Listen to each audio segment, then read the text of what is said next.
Hi, and welcome to Trinity Community Business Enrichment Center. I'm your teacher, Nikki Garcia, and today we'll be teaching Beginner's Web Design for Businesses. There are 5 modules inside of this course, and the first one that we will deal with is Introduction to Planning for Your Website. Let me give you a little bit about my background. I have a BS in Computer Information Systems from Florida Agricultural and Mechanical University. Also, I am one of the owners of Personality Web Designs, which has been established since 2004. I have over 11 years of experience in designing websites. The reason why Trinity Community Business Enrichment Center came about, it came about because there were a lot of clients that I had that would come to me and they didn't necessarily have money to build a website, but they wanted to be able to market themselves. So we want to be able to empower our clients that come to us with the knowledge that they need to be able to develop their own website if they need to. So that is the reason for the center, Trinity Community Business Enrichment Center. So the most important thing about any website is to make sure that you plan. You want to make sure that you've thought thoroughly about the objective of your business and what you want to convey on your website. You want to make sure that your website meets your business goals. You don't want to fall short and then you have a website that will eventually, and when I mean eventually, I mean pretty quickly, need to be redesigned because you didn't necessarily meet all of your business goals. So the first thing that you want to do is to kind of do a flow chart, and you want to kind of say, okay, well, these are the services that I offer. This is what I want to accomplish on my site. This is how I want to convert my leads and get customers to come to my site. You want to think about all those various entities that are a part of making up a business. So let's talk about that for a minute. Let me pull up my Word. So when you're building a website, most of the times you have about 5 pages in your website. You might have your home page, and this is just so that you can know where to start and what to do. You have your home page. You'll have your About Us page. You'll typically have your service or services page, and you'll have your Contact Us page.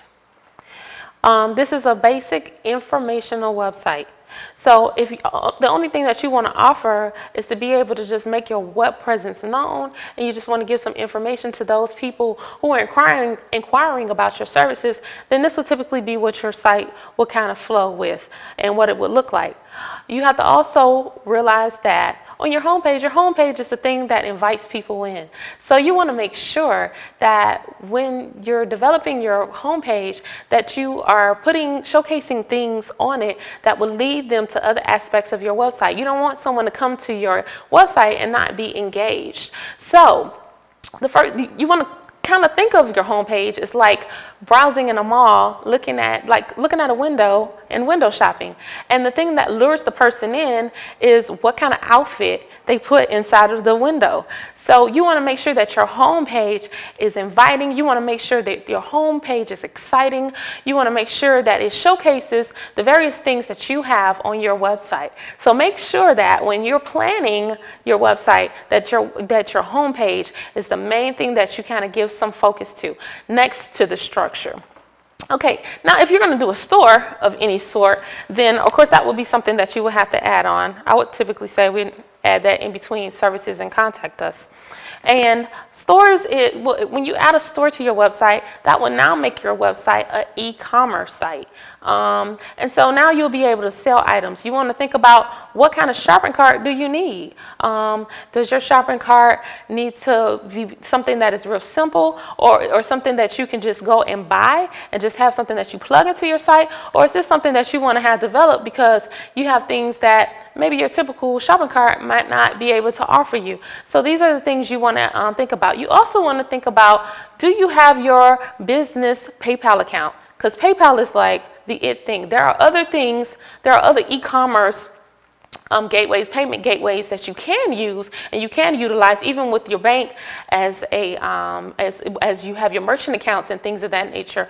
But what you really want to do is make sure you've thought about all that as far as your merchant accounts and all that and how it's going to tie into your site if you're going to go ahead on and do a store. So now back to PayPal. PayPal is a economical alternative. People even use a thing called Square Card, and that's an alternative that you can use as well. But PayPal is more noted, more known, and more used across the web. And what you would typically do is sign up for a business account. And when you sign up for that business account, it will allow you to do transactions as far as accepting payments online. Personal accounts do not work on PayPal, just so you know, FYI. So when you want to purchase things, or sell things online, a personal account will not work. So make sure that you set up your business account. So we have your home page, your About Us page, your services page, your store page, and your Contact Us page. And that's if you're doing any type of selling, okay? And then the other thing that I want to be able to show you is a little bit of comparisons of the sites so you can see structurally what you might want to consider doing. The first one that I'm going to talk about is Peter Island Resort and Spa. Now, this particular website uses your basic website structure. And what I mean by that is the navigation is across the top. And you have all of your pages here. You have your overview, your beaches, your accommodation, dining, spa. You have all of these links up across the top, which is called your navigation. But the cool thing about Peter Island is it utilizes a jump menu. So when you click on one of the items in the drop down, you can begin to go up and down the page. And as I'm scrolling up and down, you'll see how the page just keeps going and going and going and going and going. But that is considered a jump menu, and the scripting language that's used for that is jQuery, which we will get a little bit into that kind of scripting a little later on in the class. But this is a cool way to showcase information on your website. You want to make sure that if you have a lot of information, that you're able to showcase it in a way that is still appealing. And this is one of those ways that you can do it. But for like the basic site that I just showed you, you don't necessarily need all of this kind of stuff. But there are people that what they would do is just make it a one-page site, and it just jumps on that one particular page. The next one is the White House. Now this is a different kind of navigation because yes, the drop down as we saw in Peter's Island, it was pretty simple, but this one gives you all this beauty. So it's just to let you know that you can use cascading style sheets called CSS to go ahead on and style your menu. So you even want to think about how you want your menu to look. I mean, everything, it's like even just the smallest details, everything is so intricate, but these are things to also consider. But I just wanted to go ahead on and show you that menu so you can know what it looks like and what you can possibly consider and what you could possibly want on your site. Because the first thing that a web designer is going to tell you, they're going to say, well, what do you want it to look like? And where's your content? And what kind of information do you have? And are you trying to sell anything? So these are all the kind of questions and objectives that you have to think about when you go to someone and you say, okay, this is what I want to do. It's always more involved than just, I just want a website. Another type of site that you could consider doing is a blog. And this is a blog right here.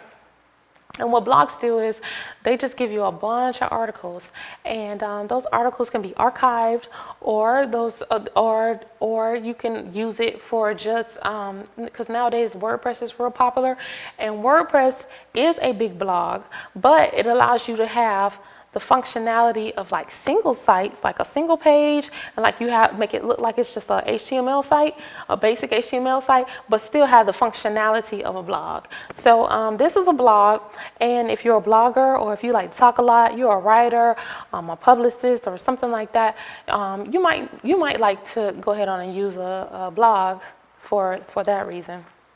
Now, this last site that I'm trying to show you, this was how sites used to be a long time ago. When the internet first came about, there wasn't necessarily any type of standards whatsoever. And when there weren't any standards, people would put all kind of crazy looking fonts on the page. I mean, the fonts used to be huge, pictures used to be everywhere. It just, there was no kind of outline as to how you should build your site. Nowadays, we have the WC3 Consortium, and what they do is they basically give you guidelines as to how your HTML should come about, because it's all kind of ways to code a thing, but it doesn't necessarily mean that all the browsers will interpret your code a particular way. So what they do is they say, okay, we'll parse your page and we'll tell you, based on the browser that you're coding for, this is how you should code it, and this is how you should develop it, and this tag you should change, or you should add that tag, or whatever the case may be. They're not going to code for you, but they will find little mistakes that you will have in your particular version of HTML that you're coding in. Okay, so this particular site right here, I wanted to show you in comparison to all of the other sites how awful it is, even down to, I'm going to refresh the page because I already had this page loaded. The music. If you ever put music on your website, you always want to be able to give the user the ability to turn the music up, turn it down. You shouldn't necessarily have to tell them to turn off their speakers, and they shouldn't go to your website and be shocked. And so anyways, this is one of the things that happens on this particular website, and you'll see that all the font types are very, very, very huge, and the page just scrolls and scrolls and scrolls and scrolls. It just has this one boring gray color with some red on top of it, and it's particularly not interesting. So that'll let you know right there that in your planning, you even have to plan for it to look beautiful. You have to make it just look nice.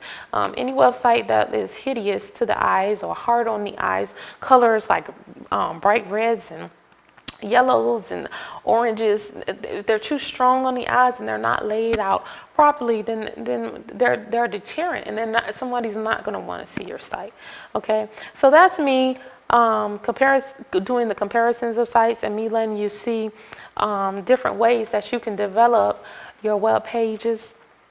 I want you guys to sit down and really just think about it. I have a design specification sheet, and on that design specification sheet, I normally ask my clients, what kind of layout do you typically like? And it's supposed to make them think, like, wow, I never thought about that. I was like, where would you like your navigation? Some people, when they come into a website, they want their navigation right at the top. Some people want to have flashing images, and then they want the navigation up under those images. So you want to make sure that you've thought about all these different things when you're developing your website or designing it or plotting it out, so to speak. Another thing that I ask people, I ask them, what is their domain name? You have to consider your domain name. Your domain name is your www.com name. And sometimes some people don't even know. It was like, oh, I know the name of my business, but I haven't considered what my .com would be. So you want to make sure that you think about what domain name you have. You also, one of the other things that you would need in order to start developing or building your website, you will need a host. There are plenty of hosting companies around. GoDaddy is one of them. Site5 is another one. I normally use GoDaddy because they're pretty economical. They're $5 a month in their packages and plans. So you want to decide which host would be best for you, because sometimes if you're going to develop a WordPress site, not all hosting plans allow you to do that. They might not necessarily have a database for you to connect to, and a database is necessary for a content management site. That's what a WordPress site is, a content management site. A database is necessary because all of the data is stored inside of that database, and that's how you can retrieve that data. It comes out of that database. That's how it's saved. So you want to make sure that your host will provide you with a database if you need a WordPress site, a content management site, which is something that you can go back in and manage easily, as opposed to, or manage like a Word document, as opposed to trying to deal with code. Okay. Another thing that you want to particularly ask yourself, is my site ADA compliant? So there is an American Disabilities Act, And the disabled utilizes screen readers, and the screen readers can't understand or interpret certain objects on the page. One of those objects would be images. And so what HTML does is it gives you alt tags, and an alt tag will look like, let me show you what it'll look like. It'll look like this. And in that alt tag, you will put put a description of what this what the object is on the page, so that people can understand, so the screen readers can understand what's going on, because what they're doing is they're reading text, and it's just talking for those who can't see, for those who are blind, it just talks to them. So when it has an image there and you put information on the image, so your image is so great, it's big, it's beautiful, and it says click here, I mean, they wouldn't know necessarily what to do. So you want to make sure that your website is even ADA compliant, and you can even get some of that information from, you can Google it, ADA compliance, and you'll be able to see what you should do and what you shouldn't do as far as that. So we talked about menus. I want to talk about menus again. We talked about jump menus. We talked about just regular navigational text. I've even, there's also images text, because sometimes people just like to do all the beautification. I think we're kind of getting out of that, where everything was just images, because our whole pages in the past used to be images, nothing but images. And like I said, it's not ADA compliant. It's not easy for the search engines to parse. You want to kind of like limit your content a little bit from just being just too much images. You want to have more content so that Google can understand the theme of your page and what your page is all about. And when the search engines can understand what your page is all about, the more it can begin to rank you for certain keywords. So you want to make sure that you have content on your page, and you don't want to just have a little sentence, because a lot of times some people don't actually think about the fact that, you know, hey, you really need to have something on your page. They'll write a sentence and be like, okay, here's the content. No, that's not good enough. If you need to sit down and really just write out your business plan, or whatever the case may be, or derive something, or grab things from different ideas that you've had, and really put things on paper, so that, you know, each page has a theme, is thorough, the search engines can understand it, and so can screen readers and everyone else too. So you want to make sure that everyone can understand what your website is about. Now, when it comes down to drop-down menus, I talked about jQuery with the jump menu. Dreamweaver also has a sprite. It's a SPRY, sprite object, and it allows you to do drop-down menus as well. It does that by utilizing JavaScript. So, you know, I recommend having Dreamweaver, because one of the things that Dreamweaver does is it kind of makes programming a little easy for you, because sometimes it will, well, not sometimes, it opens and closes. It closes your tags for you. It gives you the beginning of your page. If you're going to start an HTML page, it gives you the beginning of that page, all the tags necessary to start that page. So I recommend it for that reason. I recommend it because it makes things a lot easier.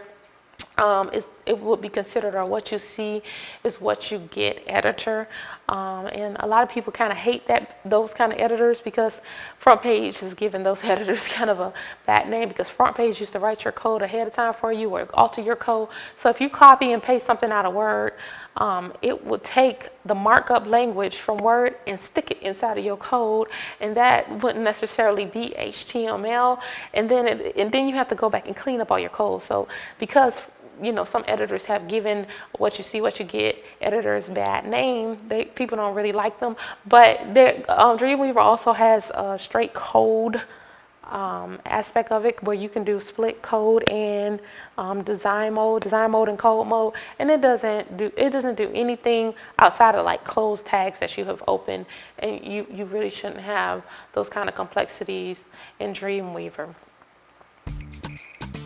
Okay, so I think that for now I've given you everything that I wanted to give you. We've gone over everything, and I'll hope to see you at our second module.